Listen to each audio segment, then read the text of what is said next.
warahmatullahi wabarakatuh. Halo teman-teman semua, selamat datang dan kembali lagi bersama saya Halimatus Sakdia. Kali ini kita akan belajar tentang konsep makhluk hidup dan keseimbangan ekosistem. Nah, pada pembelajaran kali ini kita akan belajar tentang tujuan pembelajaran, materi yang akan kita pelajari dan disusul oleh latihan yang akan kita pelajari atau kita kupas bersama-sama teman-teman. Nah, pada pembelajaran kali ini saya akan memperkenalkan ada PPT interaktif yang dimana PPT ini akan menjadi materi atau bahan belajar kita. Nah, untuk tujuan pembelajaran kita ini terdiri dari bagaimana cara kita mengidentifikasi ciri-ciri makhluk hidup, kemudian menjelaskan pengertian dan struktur ekosistem, menganalisis interaksi dalam ekosistem, kemudian mengevaluasi faktor-faktor yang mempengaruhi keseimbangan ekosistem, dan meningkatkan kesadaran akan pentingnya menjaga lingkungan. Nah, untuk materi pertama, kita harus belajar bagaimana konsep makhluk hidup dan apa saja ciri-ciri makhluk hidup tersebut.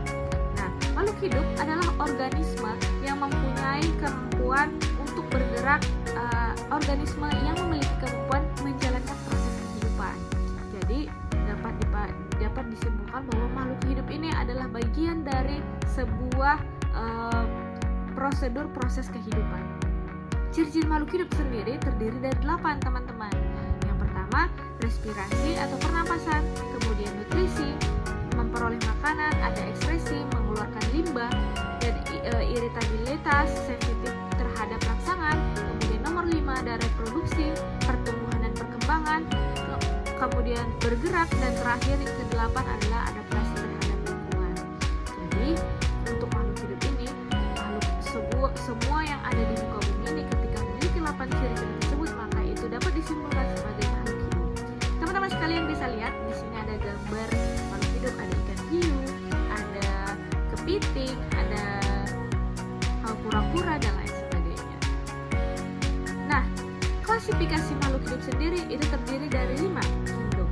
Yang pertama ada monera, kemudian protista, yang ketiga ada jamur, ada plantae atau tumbuhan, dan kelima ada animalia atau hewan. Nah, teman-teman sekalian, kita termasuk dalam kingdom apa nih kira-kira? Ada siapa yang tahu? Nah, di sampingnya ada saya sertakan juga gambar tentang 5 kingdom tersebut. Ada jamur, ada tumbuh-tumbuhan, ada ini bawahnya ada hewan atau animalia, ada protista dan lain sebagainya. Nah, memahami ekosistem, kita move ke bagian ekosistem. Ekosistem ini adalah suatu kesatuan yang terdiri dari komponen biotik dan komponen abiotik. Biotik dan abiotik. Nah, biotik ini yaitu yang terdiri dari makhluk hidup, ada tumbuhan, hewan, dan mikroorganisme, teman-teman sekalian. Nah, untuk yang abiotik ini yaitu benda mati, bisa berupa air, cahaya, suhu, tanah, gunung, dan lain sebagainya. Interaksi keduanya itu menciptakan keseimbangan ekosistem. Teman-teman sekalian bisa dilihat di gambarnya, ya ada gambar hewan, tumbuhan, kemudian ada mikroorganisme lainnya, dan di bawahnya ini ada laut, ada juga padang tandus, ada sinar matahari, dan suhu dan lain sebagainya. Nah, kita akan membahas rantai dan jaringan makanan. Rantai makanan sama tidak dengan jaring makanan. Rantai makanan adalah aliran perpindahan energi dari satu makhluk hidup ke makhluk hidup lainnya. Itu yang disebut dengan rantai makanan. Rantai makanan ini yang di sebelah kiri ada tumbuhan, belalang, kemudian belalang dimakan burung. Nah, jaring-jaring makanan ini adalah kumpulan rantai makanan yang saling terhubung. Saling terhubungnya kenapa saya sebut seperti itu? Kita bisa lihat di rumput ini menjadi tempat kediaman ular. Rumput ini bisa dimakan belalang. Belalang ini bisa dimakan burung. Tapi burung ini juga bisa makan buah-buahan yang ada di rumput. Nah, selain itu, ular juga bisa makan burung. Nah, ini adalah yang disebut dengan jaring-jaring makanan. Nah, kemudian kita ke struktur ekosistem. Struktur ekosistem ini terdiri dari produsen, autotrof atau penyedia energi,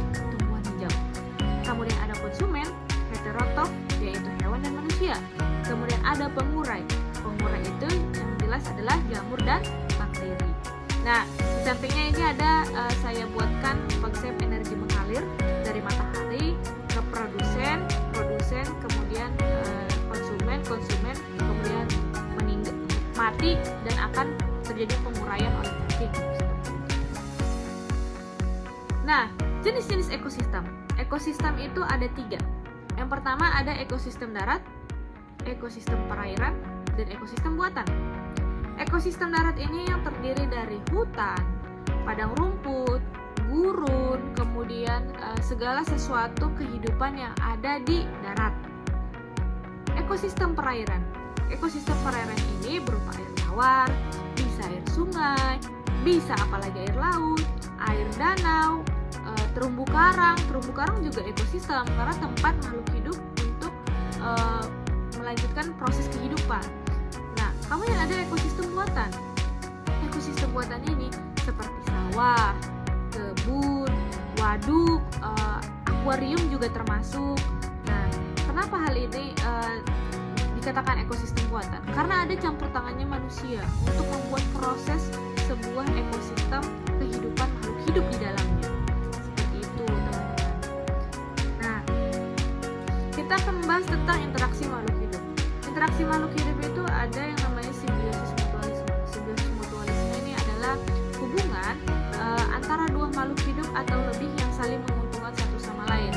Nah, contoh simbiosis mutualisme ini yaitu adalah lebah dan bunga. Kenapa saya katakan seperti demikian?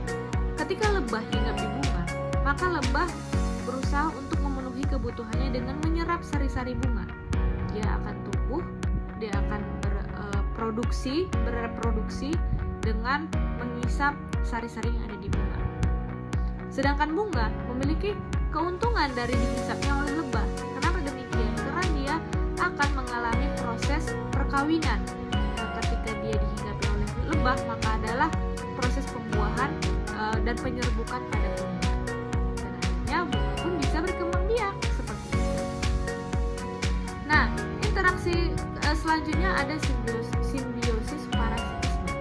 Simbiosis parasitisme ini adalah hubungan antara dua makhluk hidup yang menguntungkan satu pihak, atau menguntungkan satu pihak ini disebut dengan sebuah parasit dan merugikan pihak lainnya, yaitu pohon inang. Nah, contoh simbiosis parasitisme ini adalah benalu dengan pohonnya. Mengapa demikian? Karena benalu ini berusaha menyerap energi yang ada pada pohon inangnya.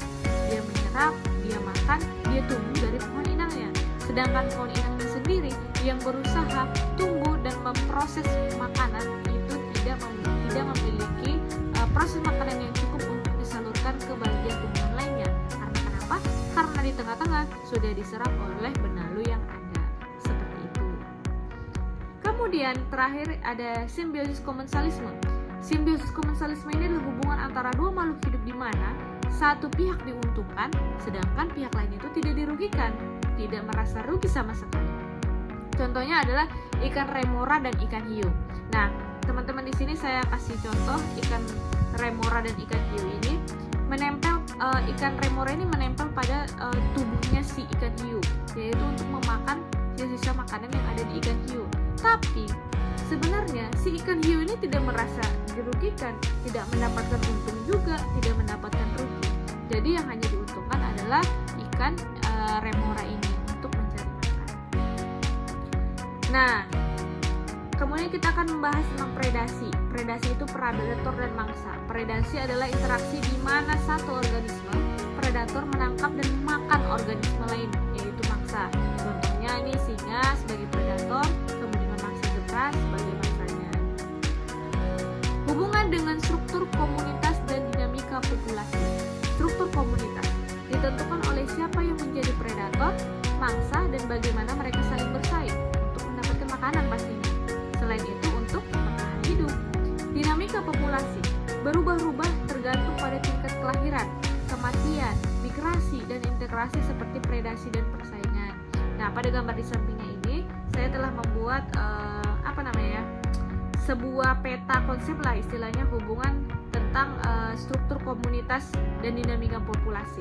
Ketika rumput dimakan kelinci, kelinci dimakan serigala, serigala kemudian bertarung atau bertahanlah dengan predator lainnya yaitu harimau. Kemudian harimau mati dan akhirnya mengurai menjadi pupuk, dan pupuk itu tumbuh kembali menjadi rumput. Nah, gitu teman-teman. Itu sebenarnya bisa dibilang rantai makanan, namun ini juga bisa dibilang sebagai struktur komunitas. Dan kenapa saya katakan ini bisa dikatakan sebagai dinamika populasi? Karena tidak semua kelinci yang tumbuh berkembang itu dimakan serigala, dan tidak semua serigala yang memakan kelinci itu bisa bertahan hidup dari serangan harimau. Tergantung populasi bagaimana mereka bertahan hidup. Seperti itu. Nah, kemudian kita akan bahas tentang keseimbangan ekosistem. Keseimbangan kondisi interaksi biotik dan abiotik yang stabil dan berkelanjutan. Kalian bisa lihat foto yang saya tampilkan di sini di sebelah kiri ada pohon dengan tanaman rumput yang cukup hijau dengan ekosistem, ada kupu-kupu di sana, dan di sebelah kanan ada ekosistem yang benar-benar tandus dan populasi yang rusak. Nah, ketidakseimbangan ini dapat disebabkan oleh beberapa hal. Yang pertama adalah polusi. Polusi ini karena adanya tekanan udara dari yang tidak sehat menyebabkan makhluk hidup tidak dapat tumbuh dan berkembang biak. Kemudian perubahan iklim itu sudah pasti, karena tidak semua tumbuhan dan makhluk hidup bisa hidup di beberapa iklim, hanya bisa hidup di satu iklim saja. Kemudian ada perubahan penggunaan lahan, seperti wilayah lahan yang dibuka dan dialihfungsikan. Kemudian ada pengenalan spesies asing. Pengenalan spesies asing ini adanya masuk spesies asing yang kemudian spesies lama menjadi minoritas, seperti itu. Nah, apa sih dampak ketidakseimbangan ekosistem ini? Dampak ketidakseimbangan ekosistem ini contohnya adalah kepunahan spesies. Bisa dikatakan sebagai hilangnya beberapa makhluk hidup dari muka bumi karena adanya ketidakseimbangan antara ekosistem yang ada. Nah, bisa dilihat itu di gambarnya, di sebelah kanan itu masih ada singa, ada panda, ada burung elang. Nah, namun ketika ekosistem ini rusak, maka yang terjadi adalah gambarannya seperti gambaran yang ada di sebelah kiri, yang dimana keadaan bumi itu benar-benar tidak memiliki ekosistem di dalamnya. Nah, hal ini akan menyebabkan kepunahan spesies. Contoh hewan atau spesies yang sudah punah itu seperti harimau Jawa, badak Sumatera, terus gajah, dan hewan-hewan lainnya. Nah, selain itu akan menyebabkan bahaya atau bencana lingkungan seperti banjir dan tanah longsor. Nah, kemudian kerusakan terumbu karang pada laut itu juga terjadi karena ketidakseimbangan ekosistem, karena adanya pencemaran lingkungan di daerah laut, di perairan. Nah, akibatnya terumbu karang rusak.